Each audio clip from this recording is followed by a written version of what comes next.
I first want to start off by saying if you're seeing this from the United States, stick around.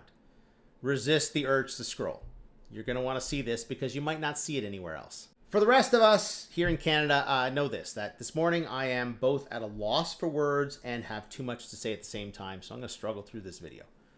And I want to start with Margaret Atwood and saying thank you to Margaret Atwood for writing this book. Some of you want to scroll already, but here's something important to note. I went to Catholic school. I am technically still Catholic, and this was required reading for us. We had to read the book, we had to do reports, the whole 9 yards. Why did we read it? Because it was a warning against the dangers of ideology and what ideology can do, can force you down the path of evil. That's what this is about. So if you haven't read this book, you haven't seen the show, go see it, because this is what's happening to the U.S. right now. She was right. She was absolutely right. One of the things that happens in The Handmaid's Tale is that the United States becomes disconnected economically from the rest of the world because of its choices. And that's happening right now. Okay, so the inflation report came out at 2.7%. This is going to cause the rest of the world to disconnect itself from the United States. Not completely, but the steps are already happening, and this is going to push people further and further away. Why? This should have gone down. It should have gone down a lot, but it didn't. First up, the tariffs are to blame for this increase. Like, inflation is going up, and it's not going up because rates are low. Here's 1 year of the wholesale price of gasoline. July is down here. July last year was up there. This difference alone should have brought down the inflation rate. If everything else was equal, this would have brought down the inflation rate. But it didn't. The inflation rate stayed the same, which means that the prices for everything else went up. And that's bad. Jerome Powell is going to keep the rates high. But for the rest of the world, inflation is not a problem.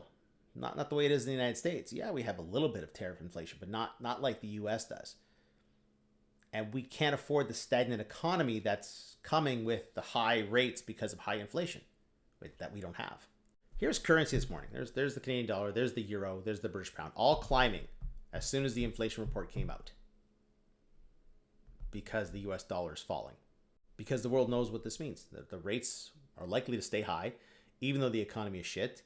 And the economy will continue to degrade, and the inflation will continue to increase. And there's nothing they can do about it, because increasing rates won't bring down the inflation, because low rates isn't what caused it to go up. Then there's what the Republicans are doing, which is scaring the world because this causes massive destabilization. What the Republicans are doing is scouring the legal text, looking for any crumb of a law that they can apply to Donald Trump to give him more power. So here they found one that said the president can take over the DC Police Department in times of emergency. Is there an emergency? No, of course not. Trump deploys National Guard in DC even as data shows crime at 30-year low. DC's been improving a lot. It's nowhere near the top of the list of most dangerous cities. It's not even the top 25. Top of the list is Memphis, Tennessee. If he really wanted to tackle the problem, he would have taken over Memphis, Tennessee. But he didn't. And of course, his biggest beef is with the massive criminal organization known as the Homeless. Yeah, for a tough guy who wants to be tough on crime, he seems to like to pick on weak people. What's his plan? He's going to ship them away somewhere. You'd think the wealthiest country in the world that seems to have money for everything could somehow fix the homeless issue. Maybe in one city, as an example, a city like Washington, D.C. But no, he's going to abuse these weak, homeless people. The most... Like I said, I've got no words and too many words at the same time. Get to know this book. This is what's coming to the U.S. It's going to decouple itself from the rest of the world, and the rest of the world will let it happen.